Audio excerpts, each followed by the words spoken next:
pag-usapan lamang din ho natin, yun pong nangyari ho na pag-aresto ng National Bureau of Investigation dito po sa isa pong vlogger, isa pong Pilipino na nag-post lamang ho ng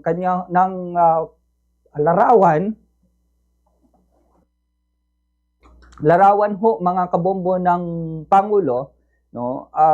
Larawan ho ng Pangulo na mayroon pong arrow, no, doon po sa kanyang ulo. May arrow sa kanyang ulo at the same time nilagyan ho ng caption na headshot, no? Inaresto ho siya ng NBI dahil po doon sa pagpo-post na yan ng larawan ho ng Pangulo na mayroon pong nakalagay ho na headshot na caption, mga kabombo, no? So kung titignan niyo ho kasi, no, yun pong syempre magkakatabi ho sila with different with different secretaries ho niya, ito pong si Pangulong Marcos, tapos ito pong vlogger na ito, nilagyan ho niya ng arrow yung pong ulo ng Pangulo and nilagyan ho ng headshot. So inaresto ho siya ng National Bureau of Investigation and no, nilinaw ho niya doon po sa kanyang pagpapahayag kalaunan na yun daw pong kanya hong i-pinost, mga kabombo, ay yan po kwan lamang daw ho, no? Para bang ang kanya hong depensa ho dyan ay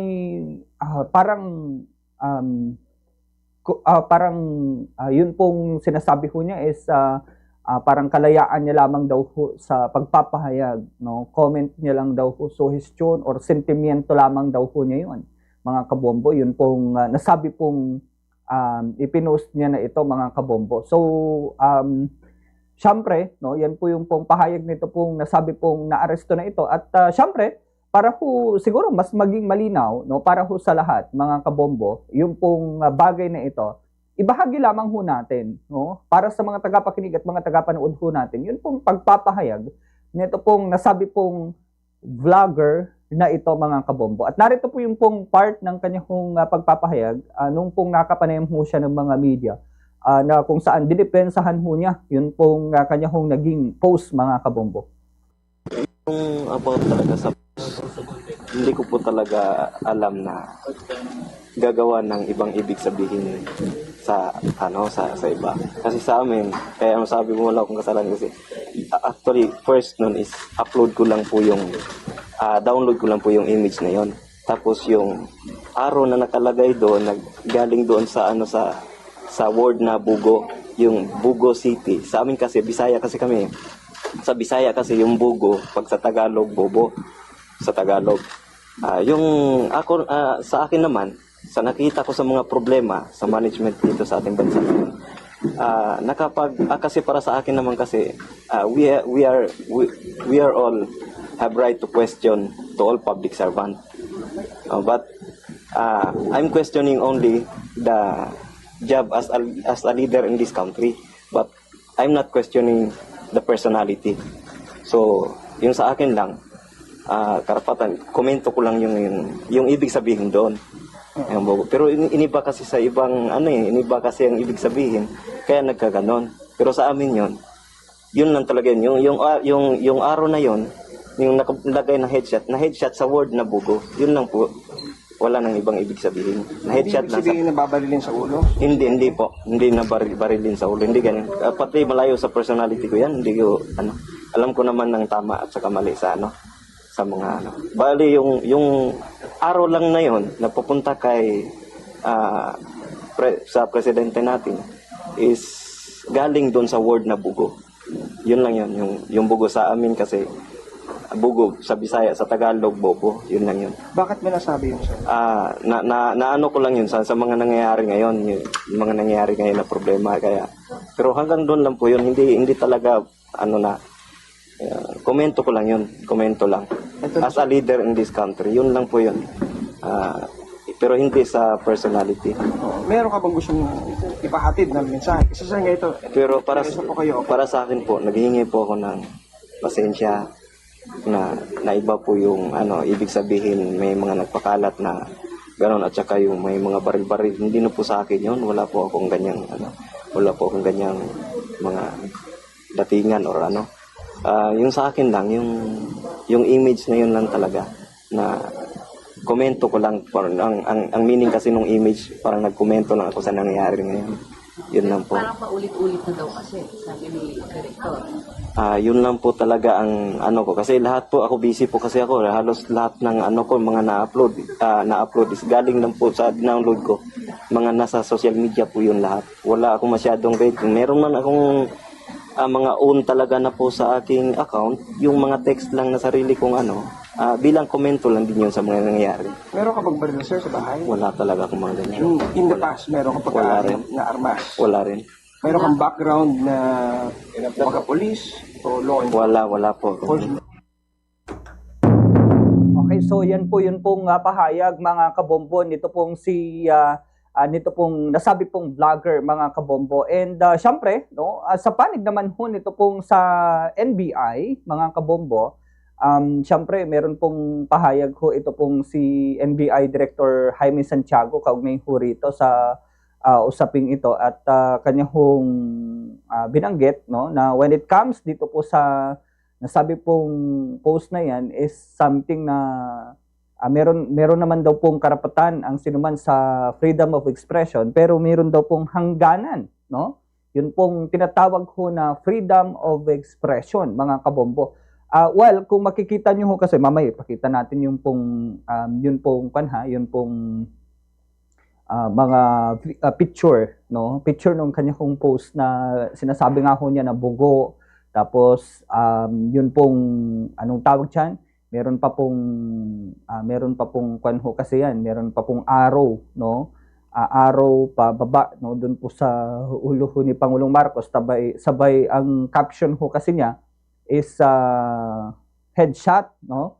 So anyway, no, sa bahagi po mga kabombo nito pong si NBI Director Santiago, meron ho siyang pahayag, no, kaugnay ho rito sa pagkakaaresto naman ho. At pakinggan lamang ho natin, no, yung pong karugtong nung panayam na yan. Yung pong pahayag naman nito pong si NBI Director Jaime Santiago mga kabombo kaugnay dito po sa usaping ito. At narito naman po yung pong pahayag nito pong si Director Santiago ng NBI. Ang NBI ay nire-respeto ang mga karapatan ng mga mamamahayag, social media practitioners, sa kanilang malayang pagko-comment, no? Pero ito, isa na namang tinrabaho ng NBI dahil lumampas na siya doon sa parameter na pinagbibigyan natin. Okay? Ang mga example, kung ano-ano na ang mga isinusulat niya sa kanyang post, no, against the government, against BBM, against sa Pangulo. Ayan, yung mga ganyan. Hindi natin yan pinapansin, freedom of speech, freedom of expression. But then, on October 3, nag-post siya na i-headshot daw si Presidente. Iba ito. Iba iyon, no? Kaya hinanap namin siya at natagpuan siya ng aming cybercrime unit na nandun siya nakabase siya sa Pagadian City. So pinuntahan siya doon at in-invite at sinabi nga namin na pasensya ka na at kakasuhan ka namin dahil lumampas ka na sa parameter ng freedom of speech, freedom of expression. Alam nyo, anumang threat, tangka sa buhay ng Pangulo, Pangalawang Pangulo, Senate President, Speaker of the House, Chief Justice, ay primary jurisdiction ng NBI. So, moto proprio, papasok kami pagka merong threat dito sa mga tao na ito. Ito nga ang isa. So, ang nagpunta sa Pagadian ay itong mga agent natin from the Cybercrime Division. Nakuha siya October 7? October 7. Okay. Kung may katanungan kayo, si Chief Hernandez nandito. Okay, so yan naman po yun pong pahayag nito pong si NBI Director Jaime Santiago.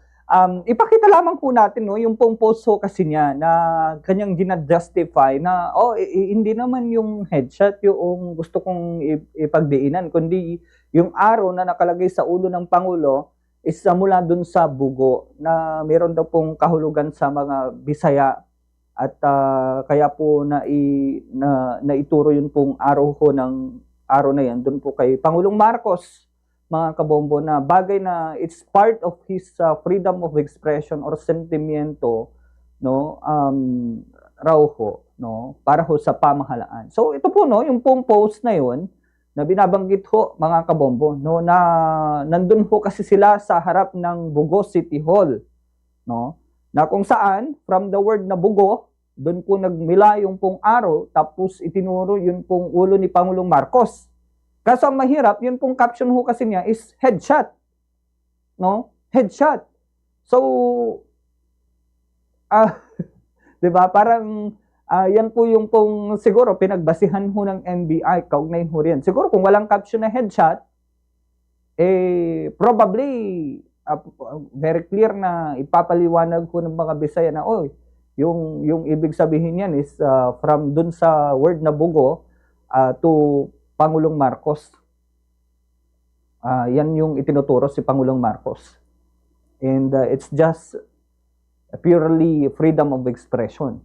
No, yan po siguro yung pong posibleng maging justification ho dyan. Kaso may caption pa po kasi na headshot na for some, no, na siguro mag-interpret, iba yung interpretation ho nila. Diba? Kunan nga ho natin ang reaction ng isa hong abogado. I-check nga natin pambunitan yung isang, siyempre makakaugnayan ho natin si Attorney Randy Ariola mamaya. No? Para ho, at least malinawan ho tayo as to dun sa mga ganito pong mga usapin ho ba. Kailan po ba pumapasok ito pong tinatawag ho na freedom of expression at saka ito pong tinatawag na threat, no, sa mga high-ranking officials ho natin. Kailan po ba siya pwedeng i-consider na gano'n? At kailan po pwedeng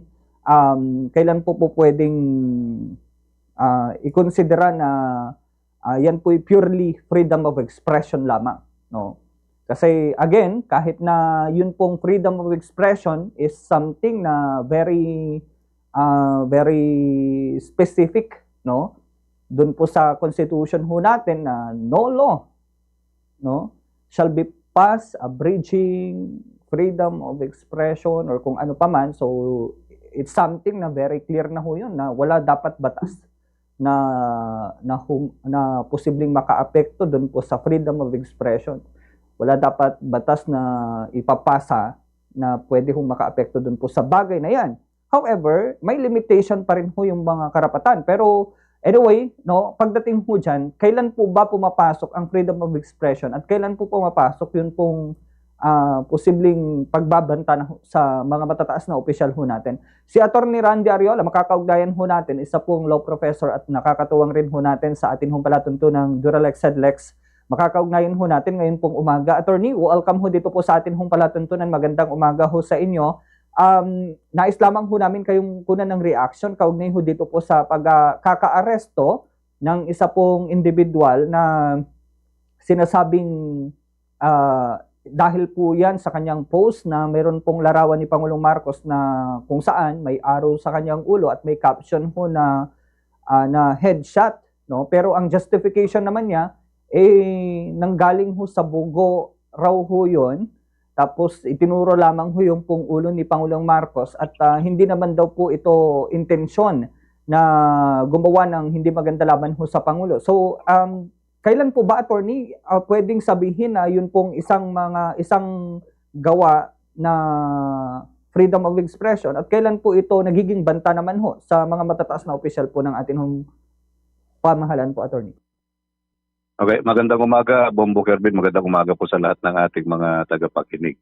Okay, hindi ko kasi nakita yung sinasabi mo na post, pero let's picture it. Okay, may picture yung Pangulo, merong arrow na nakaturo sa head niya. Ganon ba yun? Opo, and then may nakalagay na caption na headshot. Opo. Okay. So ngayon, hinuli siya ng NBI, presumably dahil dun sa kaso, inciting to sedition, malamang.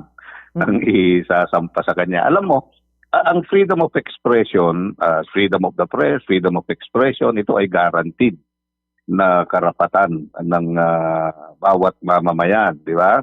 In fact, you could even petition the government for redress of grievances. Di ba sabi nila, pwede mo nga punahin kung ano yung mga ginagawa ng mga representante natin sa pamahalaan.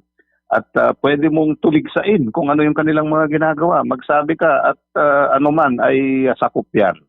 Di ba? Kanya lang, tulad ng lahat ng karapatan, hindi naman po absolute yan. Di ba? Meron nga tayong kasabihan, your right ends where my nose begins. Sabi niya, di ba? So kung meron kang karapatan, meron din karapatan naman yung ibang tao. Yung karapatan mo ay hanggang dun lamang sa hindi mo ma-encroach naman yung karapatan ng ibang tao. So walang absolute na karapatan. Ibig sabihin, may mga limitasyon. So tulad din nito, while the freedom of expression is a guaranteed right under our Constitution at pwede mong sabihin kung ano yung gusto mo, hindi naman lahat pwede mong gawin. Di ba? Hindi lahat pwede mong sabihin. May mga bagay na kinakailangang sundin mo rin. Di ba? Ngayon, ito namang kaso, inciting to sedition, ito kunyari, pag meron ka kasing gustong gawin at ay pagawa, hindi ikaw mismo yung gagawa, pero ito ay ini-incite mo o iniinganyo mo yung ibang mga tao na gumawa para magkaroon ng kaguluhan. Parang gano'n naman, yung inciting to sedition, para ding inciting to rebellion. Gusto mong iniinganyo mo yung mga tao na magrebelde sa mga otoridad. So, dito sa inciting to sedition, while hindi ikaw mismo yung maaaring gagawa nitong sedisyon na ito, ay ikaw ay nag-iinganyo ng ibang tao na gawin yon. So, yun naman yung definition ng inciting to sedition. So, ngayon, dito sa post na sinasabi natin, so merong karapatan dyan. Sabihin natin, may karapatan siya na magsabi nito. Kanya lang, yung karapatan na yun na kailangang i-tempered mo. The line between the freedom of expression that divides the freedom of expression saka itong inciting to sedition ay thin. Very thin line. So kaya yung iyong babagtasin ay napakanipis. Kaya kinakailangan talaga. Kasi pag nag-incite ka naman ng sedition, you are inciting naman the people na gumawa ng krimen para sa ganun ay mapabagsak. Let's say yung gobyerno o laban sa mga duly constituted authorities. So ito yung ang ibig sabihin. So pwede mo bang gawin yon? So while pwede ka mag-express, pero you must express your right and exercise your right in such a way na wala kang makukumit na krimen. Diba? Kaya nga dito ay maaari. Hindi ko naman sinasabi na makukuha na siya. Diba? Kanya maaari talaga na kasuhan siya ng inciting to sedition. Although may depensa rin siya kasi double meaning yun eh. Yung sinabi mo kasing tinuro mo yung headshot. Yung headshot could mean shooting by a gun. Di ba? Kunyari, headshot. Pero pwede mo rin sabihin headshot din kasi ang tawag na alam ko, tawag ng mga photographer, di ba? Pag gumagawa sila ng portrait, headshot din eh. Di ba? So, double meaning. So, nasa kanila yan. Pero generally speaking, talagang hindi niya dapat gawin yon. At pero titingnan mo yung background. Ano ba yung ginawa niya? Sabi niya wala siyang malis, etc. Pero tingnan mo kung meron bang mali siya yung ginawa niya. Titingnan mo yung background din ng tao. Titingnan mo kung ano ba yung mga, kunyari kung ito'y nagbablog, di ba? Ito'y nagsusulat ng kwan. Tingnan mo yung mga background niya. Ano ba yung mga dating pinopost niya? So yun yung maaaring gawin pag ito'y naisampa na. Para makita kung ano ba talaga yung intent nung tao nung ipinost niya yun. Opo. Attorney, pagdating ho riyan is meron nga raw ho siyang mga posts before na sinasabing against sa government. And this latest post daw ho niya is still against yung pong sentimento lang daw naman ho niya against the government, saying na nandun ho kasi sila, attorney, dun po sa harap ng Bugo City Hall, na kung saan yun pong word na bugo ay yun po yung pinanggagalingan ng araw at patungo ho kay Pangulong Marcos, na kanya hong sinasabi na yung bugo ho kasi is isang mura laban ho sa Pangulo lamang. So yun naman ho yung kanyang pinatutungkulan kasi Bisaya raw ho siya. So yung bugo raw ho is isang mura para sa kanila at inaraw lang naman ho niya patungo kay Pangulo. So, pwede po bang maging Oh, yun. depensa ho yun kung sakali? Depende sa niya yun. Pero if that were his intention, bakit nakalagay yung caption ng headshot? Oho. Di ba? Yun eh. Kaya nga titingnan natin. So it's a matter of appreciation na ng hukuman yan. Pero yun nga ang sinasabi lang natin dito. Meron siyang karapatan, di ba? For freedom of expression. Kanya lang, meron din namang right yung ating mga duly constituted authorities na questionin siya. Dahil nga hindi naman basta tao yung iyong pinangakuan. Hindi ako pumapabor kay Pangulong Marcos. Kanya lang, he is the representation of the entire Filipino nation, di ba? Sovereignty. Binigay natin sa kanya eh. While sabi nga ng ating saligang batas, sovereignty resides on the people and all government authority emanates from them. Kanya lang, dito rin sa ating saligang batas nakalagay na we are in a democratic and republican state. So, yung ating pong presidente, siya po yung repository ng ating sovereignty. Ibinigay natin sa kanya, siya yung representante natin. So, parang siya rin ang tinitira natin nun. Hello, nawala siya. Opo. Ayan. Yes po. Oo. Oo. Attorney, so pagdating ho dito po sa kwan po, attorney, no, yun pong mga ganyan. So, pwede pa rin ho siyang, kahit na sabihin ho niya na ganito, ganyan naman yung intention ko. So, kailangan niyang patunayan ho talaga ng husto na wala ho siyang malis dito sa pangyayaring ito sa post.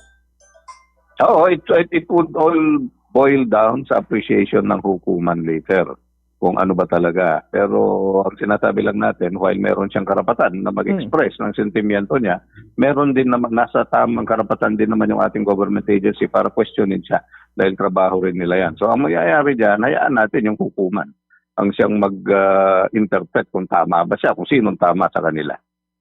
Opo. Yes. Opo, attorney, no? Yun na lamang ho kaugnay ho rito. Pero may iba ho tayo, attorney, since nakuha na rin ho namin kayo sa line. Ito po in relation pa rin ho sa mga nangyayari po ngayon sa ating hong pamahalaan. Kasi ito nga po, no, aside from this post, ay mismong may mga napapakinggan ho tayo galing ho mismo sa AFP, galing ho mismo sa PNP na sinasabing sa AFP meron daw pong mga retired generals na nanghihikayat kay AFP chief na mag-withdraw ng support kay Pangulong Marcos. At yan po kinumpirma mismo ng hanay ng pamunuan ng AFP. And sa PNP naman, may mga post na sinasabing gustong mag-withdraw ng support kay Pangulo. Kaso sa pamunuan ng PNP naman, dinideny nila na sa kanila galing yon. Wala raw ho silang post na ganun. So, when it comes dun sa mga nagpapakalat ng post or even ho yung mga nanghihikayat na ho mismo sa AFP chief, is it something na seditious act na rin ho, attorney, or hindi naman po? Kasi kailangan tingnan din. So, kasi kung AFP na ang iba ng usapan yan di ba? Kasi alam naman natin sa ating saligang batas, civilian authority supreme over the military. Kanya lang, pag nakialam ang military, alam naman po natin, yan pinakamalakas na institusyon sa ating gobyerno, di ba? Pwede nila, they could make or break. Saka pangalawa, ang loyalty naman dapat ng ating armed forces ay hindi sa isang tao, kundi sa mismong saligang batas, di ba? Sa institusyon mismo. Kaya usually hindi naman sila talaga nakikialam, 'di ba? Maliban na lamang kung talagang yung clamor na ng tao, 'di ba? So 'yun ang nangyayari. Ngayon, yung mga nagpapakalat ng ganun talagang may problema din, 'di ba? Kung matrace sila dahil ito ganun din, nag-i-incite ka rin ng sedition pag ganun ang sinasabi natin dahil para wag ang sinasabi natin, itong military nga sumapanig na sa ganito ganyan, di lalong may mga mag-iisip kaya maaari din sila na masabit doon sa inciting to sedition. Yun na lamang ho, attorney. At again, maraming salamat po sa inyo pong oras. If ever na may mga nais na lamang ho kayong idagdag po, attorney, no, para sa mga ganito pong usapin po na pinag-uusapan po natin. Okay, so wag po tayo mag-alala. Tayo naman po ay mayroong karapatan na magsalita. Diba? So, pwede nating i-express pa rin. We could even petition the government for redress of grievances. Punahin po natin kung anong mga kamalian na nangyayari sa ating pamahalaan. Bakit? Hindi po natin karapatan lang yan. Yan ay obligasyon natin. Bilang mamamayan ay kinakailangan tingnan at murahin po natin yung ginagawa ng ating mga representante. Pero doon po sa ating paggawa sa ating mga karapatan, kailangan tingnan din po natin na hindi naman po tayo, we will not go overbound in such a way na yun nga, tulad nito, baka tayo naman ang mga na inciting to sedition, inciting to rebellion. So, may mga karapatan tayo, but we must temper our right doon po sa ating mga obligasyon. Sige po. Attorney, maraming salamat po muli at again, magandang umaga ho. Maraming salamat din. Magandang umaga din po. Si Attorney Randy Ariola, mga kabombo, siyempre siya po yung nakakatuwang ho natin sa palatuntunang Duralex Sedlex, isa hong law professor. Kaugnay ho dito po sa pinag-uusapan ho natin, no? Yun pong may kaugnayan ho dito po sa nang-aresto, no? Dahil lamang ho sa kanya hong post na headshot, tapos mayroon pong araw na nakatutok doon po sa ulo ho ni Pangulong Marcos, mga kabombo. So inaresto ho siya ng NBI dahil lamang ho riyan. Sabi nga ho natin, ito po siguro para sa mga kababayan ho natin, pagdating ho sa halimbawa, no, pambabatikos ho sa atin hong pamahalaan, no, sabi nga ho ni attorney, kung meron ho kayong mga hindi po magandang nakikita sa pamahalaan at gusto ho ninyong ipahayag ang inyong pong saloobin, mag-post, kaugnay ho sa mga nangyayaring katiwalian, wala hong problema ho riyan no? Pero kung para bang magiging banta na ho sa buhay ng atin hong mga opisyal, yun pong magiging labas ho niya, no, nung post ho natin, o kung ano pa man na pinapahayag ho natin, ibang usapan na ho yun. No, buhay na po yung nakasalalay ho riyan. Hindi na po yung pong pagkundi na lamang ho sa mga hindi magandang gawain. So yun po yung pong kailangan hong tandaan ho siguro, na hindi po masama na magpahayag ng saloobin, wag lamang kung gumawa ng mga pahayag na posibleng maging banta, no? Posibleng magdulot ng kaguluhan, posibleng magdulot ho ng yun nga po, no, yung pong banta sa mga halal na opisyal ho natin. Kasi bagaman sabi nga ho natin, meron ho tayong mga pagpuna siguro sa kasalukuyan hong administrasyon, sa pamahalaan ho natin, for example, pero sila pa rin po kasi yung pong representasyon, no, ng mga nakararami ho sa atin, ng mga tayong lahat, no, kasi siya po yung pong pinili ho ng nakararami ho sa mga Pilipino noon pong nakaraang eleksyon, no. Kaya parang siya po yung pong kinatawan ng maraming mga kababayan ho nating bumoto ho para sa kanya. Or as a whole. No? Lahat po tayo, parang sabi nga ho natin, no, yung pong sabi ho nga ni attorney is, siya po yung pong pinaka-kinatawan ho natin.